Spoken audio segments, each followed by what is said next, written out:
Good evening विद्यार्थी मित्रांनो. चला आज आपण एका नवीन व्हिडिओला सुरुवात करत आहोत. डिस्टन्स आणि डिस्प्लेसमेंट म्हणजे काय बघायचं आहे आपल्याला. डिस्टन्स आणि डिस्प्लेसमेंट कशाला म्हणतात.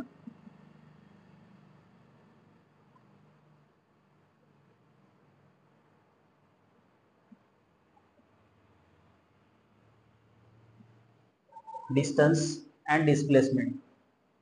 डिस्टन्स म्हणजे अंतर आणि विस्थापन यामधील फरक काय आहे, त्यांची व्याख्या काय आहे, ते त्यांना डिफाइन कसं करायचं. How to define distance and displacement. What is the difference between distance and displacement. First आपण बघू डिस्टन्स काय आहे. डिस्टन्स कशाला म्हणायचं. The actual length traveled by body between two places. Actual length traveled by body between two places is called distance. म्हणजेच आपण अंतर असं म्हणतो. एखाद्या वस्तूने किंवा एखाद्या बॉडीने दोन ठिकाणांमधील जी लेंथ आहे त्या लेंथला ट्रॅव्हल केला किंवा तिने प्रवास केला, त्या लांबीला आपण अंतर असे म्हणतो. म्हणजेच थोडक्यात दोन ठिकाणांमधील जी काही लांबी असते, लेंथ असते, त्या लेंथला आपण अंतर असं म्हणतो, डिस्टन्स असं म्हणतो. The actual length travel by body between two places is called distance. Distance. Distance आपण कशामध्ये मेजर करतो, कोणत्या युनिट मध्ये मेजर करतो आपण. डिस्टन्स आपण मीटर मध्ये मेजर करतो. It is measured in metre. डिस्टन्सला आपण मीटर मध्ये मेजर करतो. डिस्टन्स म्हणजे आपण पाहिलं the actual length travel by body between two places is called distance. दोन ठिकाणांमधील जे काही लांबी आहे त्या लांबीला आपण अंतर असं म्हणतो. हे झालं डिस्टन्स. डिस्प्लेसमेंट म्हणजे काय बघू आपण. डिस्प्लेसमेंट कशाला म्हणायचं, विस्थापन कशाला म्हणतात. तर विस्थापनची व्याख्या आपण सिंपली करू शकतो. The minimum distance between two places. Minimum distance between two places is called displacement. The minimum distance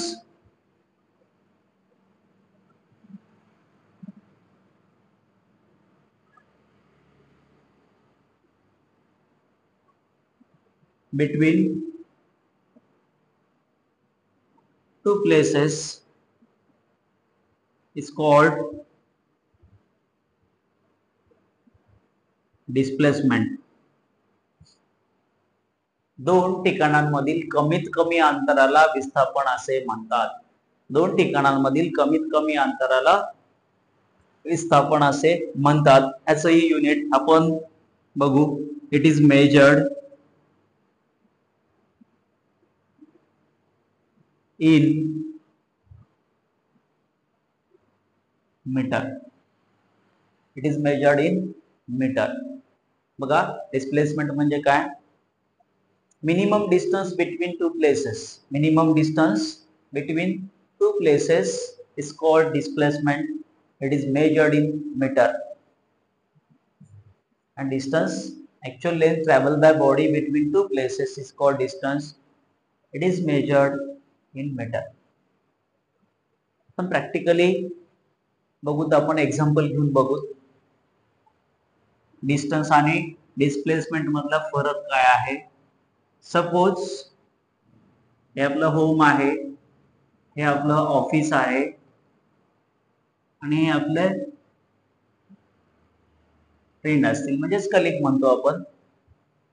आपण दररोज ऑफिसला जातो, आपल्या मित्रासोबत जातो. म्हणजे फर्स्ट आपल्या घरून निघतो, आपण कुठे जातो, आपल्या मित्राकडे जातो, त्यांना घेतो, पिकअप करतो, आपण ऑफिसला जातो.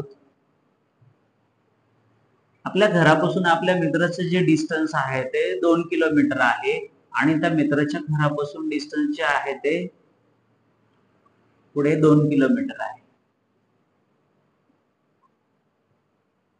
म्हणजे टोटल आपण जी लेंथ आहे ती किती आहे?